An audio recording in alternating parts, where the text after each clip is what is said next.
በስመ አብ ወወልድ ወመንፈስ ቅዱስ አሃዱ አምላክ አሜን። ዘእምኀበ አብ ወልድ ዘበመንፈስ ቃል ዘበድንግል ሕፃን ዘበነቢያት ነቢይ ዘበሐዋርያት ሐዋርያ ዘበሰማዕታት አክሊል መምህር ሊቀ ማኅበር ውእቱ ኢየሱስ ክርስቶስ በአብ ዘንድ ልጅ በመንፈስ ቅዱስ ዘንድ ቃል በማርያም ዘንድ ሕፃን በነቢያት ዘንድ ነቢይ በሐዋርያት ዘንድ ሐዋርያ የሰማዕታት አክሊል የጉባኤው መምህር የቤተ ክርስቲያን ራስ መድኃኔ ዓለም ኢየሱስ ክርስቶስ ስላደረገልን ነገር ሁሉ ክብር ምስጋና ይድረሰው። ወለእመ ኮነ ሥራዋ ቅዱሰ ከማሁ አይጹቅሃኒ ቅዱስ። ስሩ ቅዱስ ከሆነ ቅርንጫፎቹም ቅዱሳን ናቸው። የልዑል እግዚአብሔር ቤተሰቦች፣ የንጽሕተ ንጹሐን የክብርተ ክቡራን የድንግል ማርያም የአስራት ያደራ የቃል ኪዳን ልጆች፣ የቅዱሳን መላእክቱ ባለሟሎች፣ የጻድቃን የሰማዕታት ወዳጆች፣ ክቡራን ሊቃውንተ ቤተ ክርስቲያን፣ አይንተ እግዚአብሔር ካህናት፣ አኀው ዲያቆናት፣ ምእመናን ወምእመናት በልዑል እግዚአብሔር ፍጹም ሰላም እንደምን አደራችሁ? ኧረ ማደር ቀላል አይደለም። እንደምን አደራችሁ? እንደምን ለዚህ ሰዓት ደረሳችሁ? አሜን። እንድናመሰግን የረዳን የፈቀደልን ልዑለ ባሕሪ ቅዱሰ ባሕሪ ቸሩ አምላካችን እግዚአብሔር ስለ ሁሉም ነገር ይክበር ይመስገን። ወላዲተ አምላክ በምልጃዋ ቅዱሳን በጸሎታቸው አይለዩን።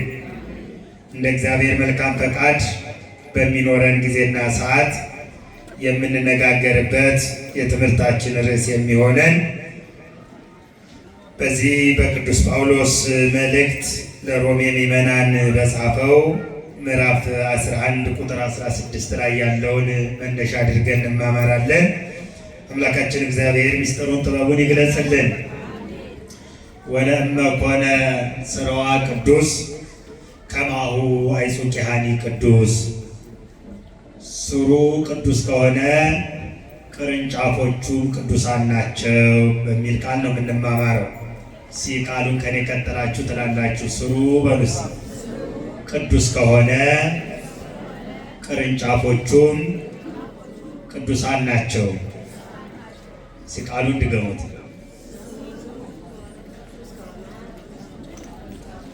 በደንብ ተናገሯ። እግዚአብሔር ይስጥልን። ስሩ ቅዱስ ከሆነ ቅርንጫፎቹ ምንድናቸው? ያው የምደጋግመው ቢያንስ ርዕሱን በሚገባ ይዛችሁ እቤታችሁን ገብታችሁ እንድታሰላስሉት ወደ ሕይወታችሁም እንድተረጉሙት ነው። ወንጌል ይነበባል፣ ይተረጎማል፣ ይረዳል። የመጨረሻው መረዳት ወደ ሕይወት ማስገባት ማዋሃድ፣ ለኑሮ ለሕይወት መሪ አስተማሪ ማድረግ ነው እንጂ ዝም ብሎ የቃላት ጋጋታ አይደለም።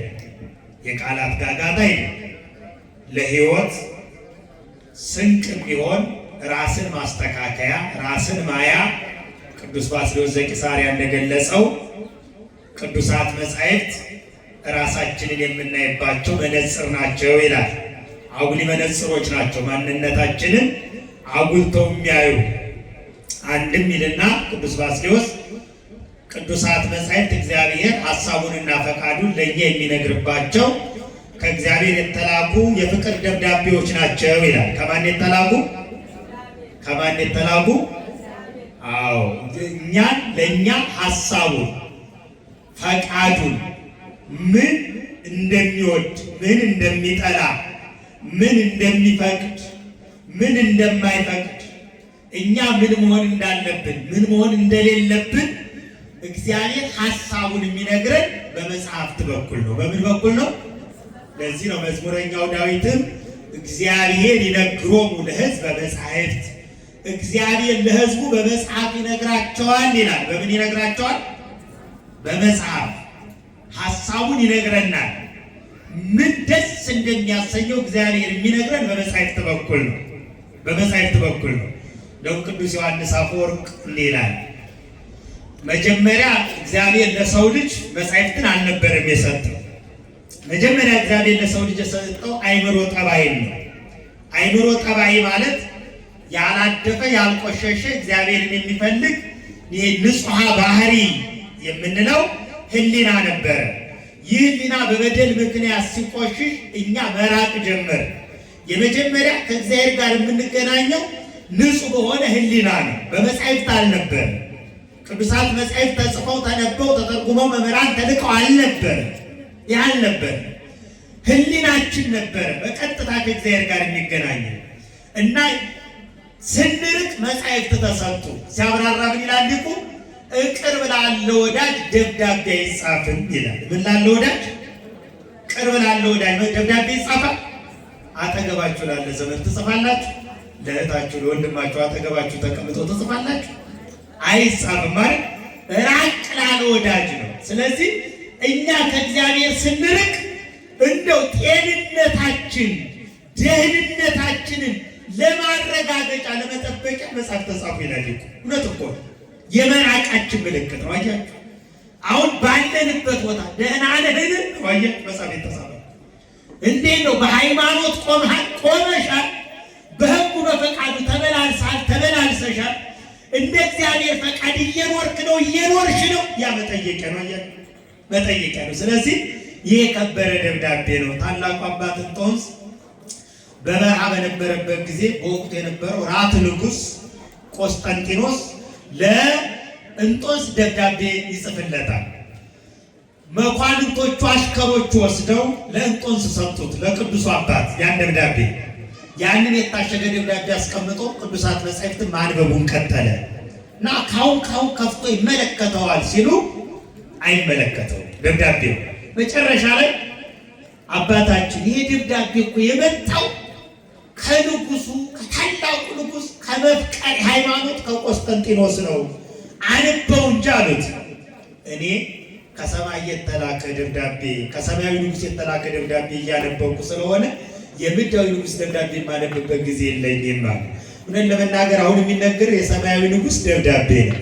የሰማያዊ ንጉስ ደብዳቤ ደግሞ ሲነበብ ጽሙና፣ ዝምታ፣ አይምሮን መሰብሰብ፣ አይምሮ ክት ይላሉ ሊቃውንቶቻችን። ስብስብ ብሎ ሊደመጥ እግርም አይምሮ መንፈስም ሐዋስም ሁሉ ተጠብቀው ሊሰሙት የሚገባ በእውነት ድንቅ ደብዳቤ ነውና እንግዲህ አምላካችን እግዚአብሔር ምስጢሩን ጥበቡን ይግለጽልን። ስሩ ቅዱስ ከሆነ ቅርንጫፎቹ ቅዱሳን ናቸው። ቅዱስ ጳውሎስ በሮሜ ለሚኖሩ ምዕመናን ከላካቸው መልእክታት መካከል ይልቁንም የተጣመመውን ለማቅናት በመካከላቸው የተፈጠረውን ልዩነት ለማራቅ አንድነትን ለማጽናት ትምክህትንና ትዕቢትን ለማራቅ ከጻፋቸው መልእክታት ይልቁንም ደግሞ ከጻፋቸው ምዕራፋት መካከል አንዱ ይሄ ነው። ይሄ መልእክት የተጻፈበት ዋናው ምክንያት የሮሜ መልእክት ቅዱስ ጳውሎስ ሮሜ ሄዶ አላስተማረም። መጀመሪያ ይሄ መልእክት ሲጽፍ ኋላ ገብቷል። ነገር ግን በጣም በመጀመሪያ እምነታቸው የተደነቁ ነበሩ። በመጀመሪያ ኋላ ግን መሸርሸር መጣ። ፍጻሜን አሳምርልኝ ይላሉ አባቶቻችን። ምንን አሳምርልኝ? የመጀመሪያው የእምነት ሕይወት ጠንካራ፣ መጀመሪያ ወደ እግዚአብሔር የመጣንበት፣ መጀመሪያ ያስቀደስንበት፣ መጀመሪያ ወንጌል የተማርንበት፣ መጀመሪያ ማህሌቱን የቆምንበት የናፍቆት ጊዜ ነው እና በጣም የተደነቀ ሰብዕና ነበራቸው። እየቆየ ግን በመካከላቸው ትምክህት ተፈጠረ። ምን ተፈጠረ? ትምክህት ተፈጠረ። ከሁለት ዓለም የመጡ ነበሩ የሮሜ ምዕመናን። ከአይሁድ ወደ ክርስትና የመጡና ከአሕዛብ ወደ ክርስትና የመጡ ነበሩ። ከአሕዛብ ማለት እግዚአብሔርን የማያውቁ ለጣዖት የሚሰግዱ የሚንበረከኩ፣ አምልኮተ እግዚአብሔር የሌላቸው ለተቀረጸ ምስል ይንበረከኩ የነበሩ እነሱ ክርስቶስን ተቀብለዋል። እንደገና ደግሞ በአይሁድ በአብርሃም ልጅነት በኦሪት ሕግ በግዝረት አምልኮተ እግዚአብሔርን ገንዘብ ያደረጉ አይሁድ ደግሞ ነበሩ። ሁለቱም ወደ ክርስትና መጥተው አንድ አካል ሆነዋል። ስንት አካል ሆነዋል? ቅዱስ ጳውሎስ በአንደኛ ቆሮንቶስ ምዕራፍ 12 ቁጥር 13 ላይ ዕብራዊ የለም፣ ሮማዊ የለም፣ የግሪክ ሰው የለም፣ ሀብታም የለም፣ ድሃ የለም፣ ሴት የለም፣ ወንድ የለም፣ ሁሉ በክርስቶስ አንድ አካል ናቸው ይላል። ስንት አካል? ወደ ቤተ ክርስቲያን ስንመጣ ድሃ የለ ሀብታም፣ ነጭ የለ ጥቁር፣ ግሪካዊ የለ ዕብራዊ፣ ሴት የለ ወንድ፣ ሁሉ ስንት አካል? አንድ አካል። ወደ አንዱ ነው የምንመጣው። አንዱን ክርስቶስን በልታችሁታል፣ አንዱን ክርስቶስን ጠጥታችሁታል ይላል። የበላነው አንድ ክርስቶስን፣ የጠጣነው አንድ ክርስቶስን። በአንድ ጎን በኩል ነው ወደዚህ የገባነው። በስንት ጎን? በአንድ ጎን። ቅዱስ ኤፍሬም ሶርያዊ እንዲህ ይላል፣ ክርስቶስ ጎኑን አንድ ጊዜ ተወጋ፣ ከጎኑ ቤተ ክርስቲያን ተወለድን። ሁላችንም በዚህ በአንድ ጎን በኩል የእሱ ልጆች እንሆን ዘንድ ይላል። አካል እንሆን ዘንድ በዚህ በኩል ነው የመጣን። አንድ ነን። አንድ ዕብራዊ የለ፣ ግሪካዊ የለ፣ ነጭ የለ፣ ጥቁር የለ፣ ሀብታም የለ፣ ድሃ የለ። ማን በክርስቶስ ስንት አካል? ስንት አካል? ግን ሁልጊዜ ሰይጣን በመካከል እየገባ ይከፋፍላል። አንድነትን ለመሸርሸር፣ ልዩነትን ለማስፋት፣ አካልነት ለማውረድ፣ ከብልትነት ለመረጠን፣ ከዚያ ከፍ ካልንበት ሰገነት ለማውረድ ሁልጊዜ ሰይጣን ስራውን ይሰራል። ይመናል። ለዚህ እኮ ሁልጊዜ በጸሎታችን ወነአምን በአሐቲ ቅድስት ቤተክርስቲያን ተላዕለ ኩሉ ጉባኤ ዘሐዋርያት፣ ከሁሉ በላይ በምትሆን ሐዋርያት በሰበሰቧት በአንዲት ቤተክርስቲያን እናምናለን። በስንት? አንዲቷ ማለት እኮ ጉባኤዋ ናት። ሕንፃዋ ብቻ አይደለች። ይህቺ ጉባኤዋ፣ ህብረቷ፣ አንድነቷ። እኛውን ብዙዎች ስንሆን አንድ ነን። ስንት ስንሆን? ብዙዎች ስንሆን። በግለሰብ እይታ ስንታይ ብዙ ነን። እንደገና ግን በመንፈስ ማሰሪያ ግን የተሳሰር አንድ ነን። አንድ ከሆኑ በኋላ ልዩነትን መስበክ ጀመሩ። አንዱ በሕጉ ይመካል፣ ሌላው ደግሞ አሁን ባገኘው ጽድቅ ይመካል። አንዱ በጽድቁ፣ አንዱ በሕጉ ይመካል። አንተም በሕግ አትመካ፣ አንተም ደግሞ አሁን በመጣበት አትመካ እያለ እየመከራቸው ልዩነታቸውን ለማራቅ የጻፈላቸው ድንቅ መልእክት ነው የሮሜ መልእክት። እና እንዲህ ይላቸዋል፣ አሕዛብን ሲመክራቸው፣ ከአሕዛብ ወደ ክርስትና የመጡትን ሲመክራቸው እንዲህ ይላቸዋል፣ ለእናንተ ለአሕዛብ እናገራለሁ፣ እኔ የአሕዛብ ሐዋርያ በሆንሁ መጠን ሥጋዬ የሆኑትን አስቀንቼ። ሥጋዬ የሚለው ቅዱስ ጳውሎስ ነገዱ አይሁዳዊ ነው፣ ትውልዱ ግን ሮማዊ ነው። በዜግነት በትውልድ ዜግነትን ከሮም ገንዘብ አድርጓል፣ ግን አይሁዳዊ ነው ትውልዱ።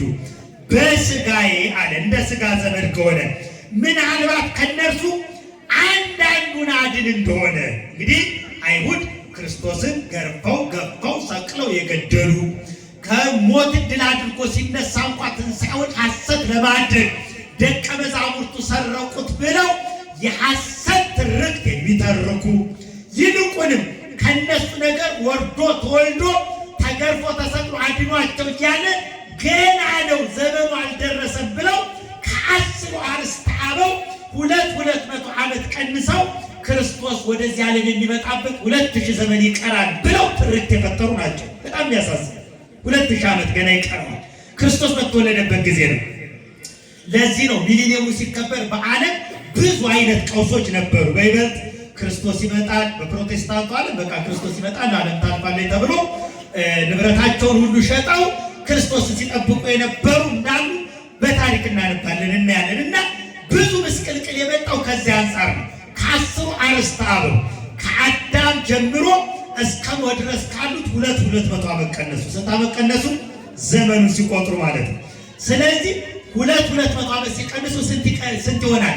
2000። ክርስቶስ ለመምጣት 2000 ዓመት ይቀረዋል አሉ። ለዚህ ምን አለ ቅዱስ ጳውሎስ? እንዲህ ብለው የሚያስቡትን አንዳንዶችን አድን እንደሆናለ። ስንቶችን? ምናልባት የሚድኑ ካሉ። ያው ሁልጊዜ ወንጌል የሚሰበከው ለዚህ አይደለም። የሚድን ካለ፣ የሚተርፍ ካለ። ለምሳሌ እናንተ እዚህ ነው ያላችሁ። ይሄ ድምፅ ደግሞ ራቅ ብሎ ይሰማላል። ለእናንተ ብቻ እኮ አይደለም፣ ወይም ለሙቀት ወይም ለድምቀት አይደለም። ምናልባት ቤቱ ተቀምጦ ልቡ ድንገት ደንግጦ ሚድን ሊኖር ይችላል፣ የሚነሳ ሊኖር ይችላል። ካንቀላፋበት የኃጢአት አልጋ የሚነሳ ሊኖር ይችላል። የክህደት አልጋ ውስጥ ነቅቶ የሚነሳ ሊኖር ይችላል። እና ምን አለ ሐዋርያው?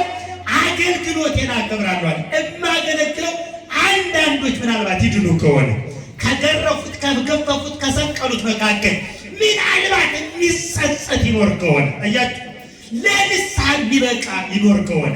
ለዚህ ነው ሁልጊዜ ቤተ ክርስቲያን ድምጿ የሚነቃ ይኖር ከሆነ ንስሐ የሚገባ ወደ ሥጋው ደግሞ የሚመጣ ከተጣላው ታርቆ የበደለውን ክሶ የቀማውን መልሶ ከዓለም ስበት ከዚህ ከረከሰው ዓለም የሚለይ ምናልባት ይገኝ ከሆነ አገልግሎቴን አከብራለሁ አለ። ምንን አከብራለሁ? አገልግሎቴን አከብራለሁ። ሁልጊዜ ቤተክርስቲያን አገልግሎቷን የምታከብረው ለዚህ ነው። አያችሁ፣ እንዲድን ካለ አያችሁ፣ ምናልባት ሁሉ ላይ ድን ይችላል። ምናልባት አንዳንዶች የሚጸድቀው እኮ ጥቂት ነው ሆነን ለመናገር። ለዚህ አይደል የተጠሩ ብዙ የተመረጡ ግን ጥቂት አለ። የተጠራው ብዙ ነው። ወንጌል ለሁሉም ነው።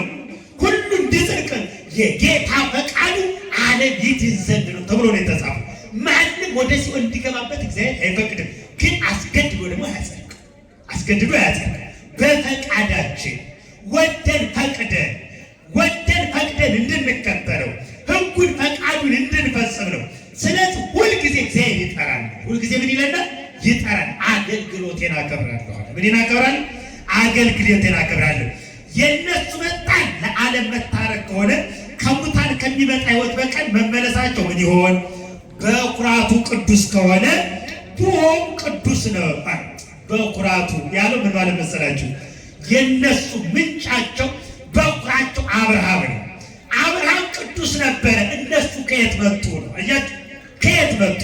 የአብርሃም ልጆች ነበሩ፣ ግን አሁን የአብርሃም ልጆች አልሆኑም። መነሻቸው ግን ቅዱስ ነበር። በኩሩ ስሙ ቅዱስ ነበር አባታቸው አብርሃም። እነሱ ግን ቅርንጫፎቹ ቅዱስ አልሆኑም። ለምን መጡ ይልና ይላል ከግንዳቸው ተነጠሉ ይላል። ከግንዳቸው ሲነጠሉ ምን አሉ? ደረቁ። አያችሁ፣ ደረቁ። ስለዚህ እንዲህ እያለ ይመጣና ስሩ ቅዱስ ከሆነ እንግዲህ ቅርንጫፎቹ ቅዱሳን ናቸው። ምኑ ቅዱስ ከሆነ ስሩ። የአንድ ዛፍ ሕልውና በስሩ ላይ ነው። በምኑ ላይ?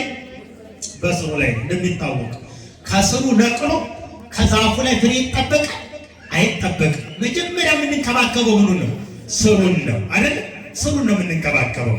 ስሩን እንኮተኩተዋለን፣ ስሩን ውሃ እናጠጣዋለን፣ ስሩን እንጠብቀዋለን፣ ስሩን አፈር እናስታቅፈዋለን። ለምን?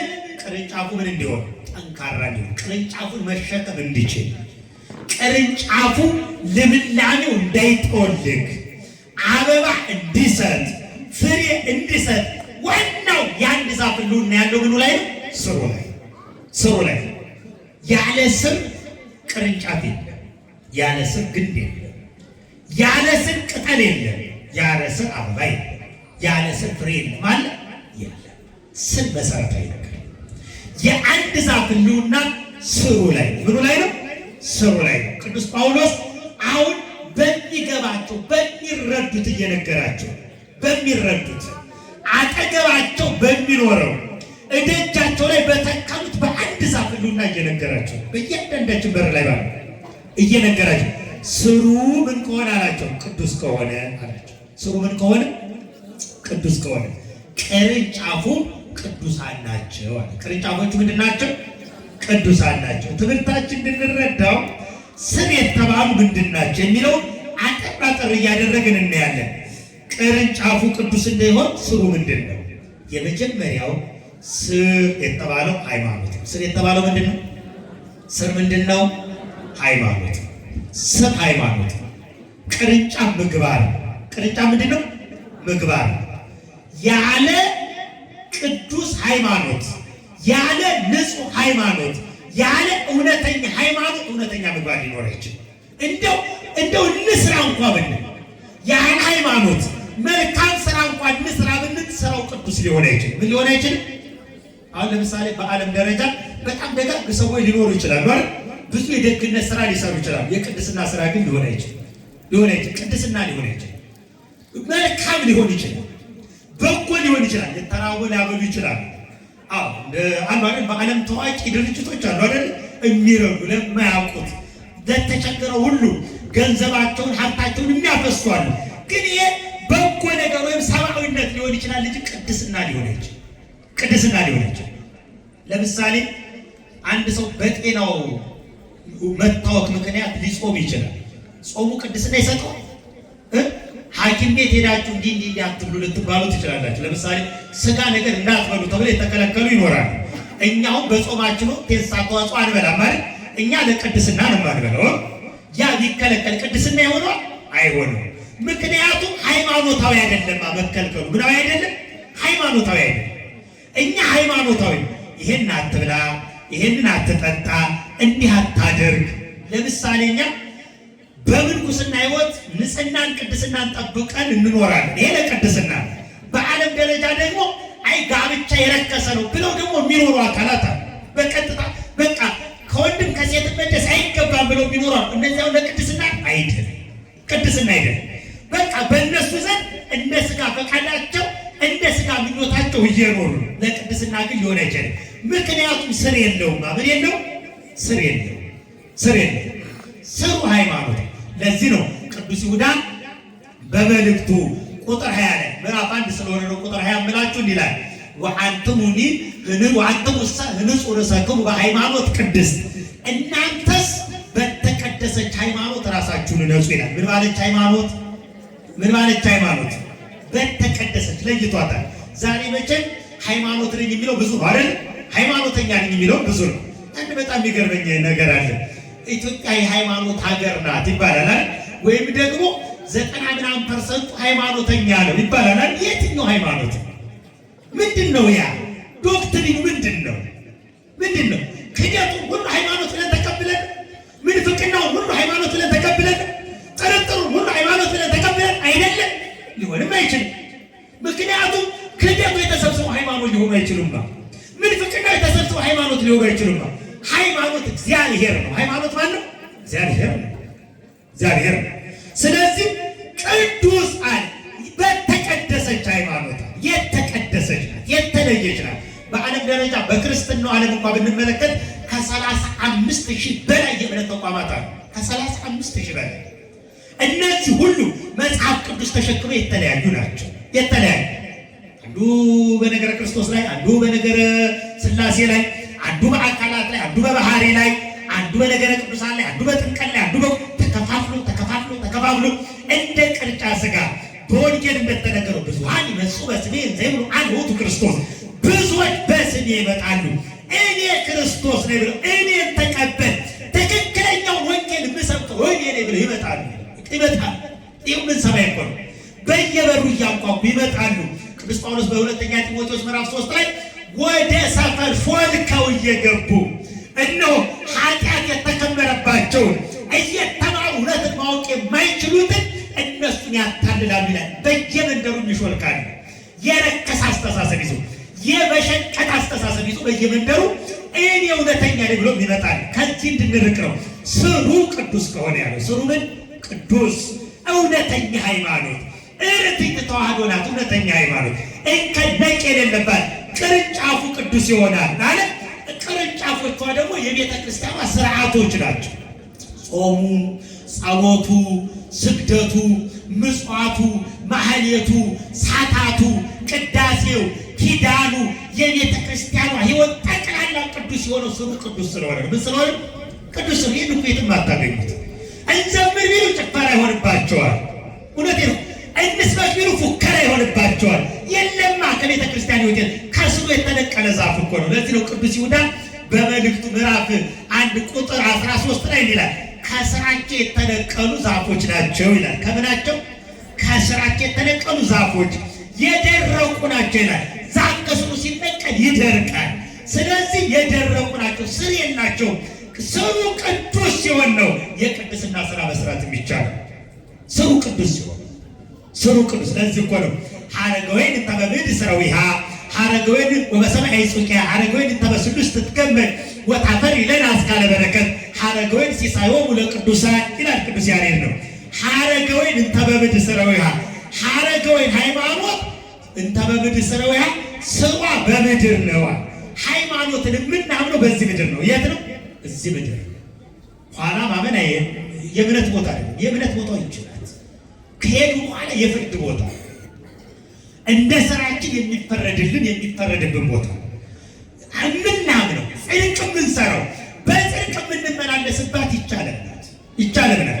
አረጋዊ መንፈሳዊ የሚባል ሊቅ እንዲህ ይለናል፣ ኋላማ ይላል ኢአማንያን እግዚአብሔርን የማያውቁ ሁሉ እንዲሉታል እፎ ኮነ ወልደ እጓለ እመሕያው ወለ ቅዱሳን ኮነ ትርስቱ ወልደ እጓለ እመሕያው ክርስቶስ እንዲህ መሆኑን የባህሪ አምላክ ፈጣሪ ፍጥረታት አምሳይ ዓለማት አምሳይ አዝማናት መሆኑን ብናውቀው ኖሮ ዓለምን ትተን ትዳር ሳንል ስራ ሳንል ሕይወት ሳንል ሁሉ ነገራችንን ስለሱ ትተን እሱን ባመለክነው ነበረ።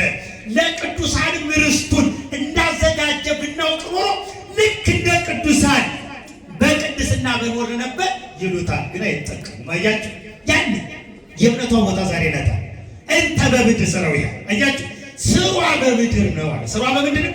ስሩ ቅዱስ አይደለ? በምድር ነው ምና በሰማይ ዋጋ መቀበል በዋጋ መቀበል ነው። ያ የደሞዝ መውሰጃ ነው። አያችሁ፣ ደሞዝ መውሰጃ የድካማችን ዋጋ የምንቀበልበት ነው። ኦ ገብርኄር ዘበውእቱ ቢመነ ኮንከ በውስተ ፍሥሓሁ ለእግዚእከ አንተ በጥቂቱ የታመን ወደ ጌታ ተድላ ደስታ ገባ። ጥቂት የተባለ ዓለም ናት። በዚህ ዓለም የምንቆየው ለጥቂት ነው። ለጥቂት ነው። ያው ለማትታወቅ ዛሬ ሁሉ ነገር እናውቅማል መቼ እንደምንጠራ ጠዋት ማታ ይታምሩ ለታሰታ ሰዓት መጽኡ ዚክሩ ጌታችሁ ወደ እናንተ የሚመጣበትን ሰዓት አታውቁምና ተዘጋጅታችሁ ኑሩ ነው። በቃ አይታወቅም። ወደኛ አንድ ቀን ይመጣል። ሁለት ምጽአቶች አሉት ወደኛ ሲመጣ። በነገር ምጽአት ልትማሩታላችሁ። አንዱ መቼ ነው? ነፍሳችንን ከስጋችን ሊለያት የመጀመሪያው ምጽአት አስጨናቂው ጊዜ ነው። የመጀመሪያው አስጨናቂ። ሁለተኛው ደግሞ ለፍርድ በቀኝና በግራ ሊያቆም ይመጣል። ለዚህ ነው በምድር ነው። አያችሁ፣ ወበሰማይ ጹቂሃ ቅርንጫፏ በሰማይ ነው። ዋጋ የምንቀበለው በሰማይ ነው። እውነት ክርስትና ምድራዊ ዋጋ የሚናፍቁበት አይደለም። ብዙ ሰው ክርስትናውን ከምድራዊ ነገር ጋር ያያይዘዋል፣ ከቁስ ጋር ያያይዘዋል፣ ታሞ ከመዳን ጋር፣ ሰርቶ ከማግኘት ጋር፣ በጥቅሉ ፍትወተ ሥጋን ከማሟላት ጋር የሚያያይዘዋል። ምእመናን ሃይማኖታችን ፍሬው በሰማይ ነው የምንጠብቀው። በምድር ስሩ አለ፣ በሰማይ ቅርንጫፍ አለ። ዋጋ በሰማይ ነው።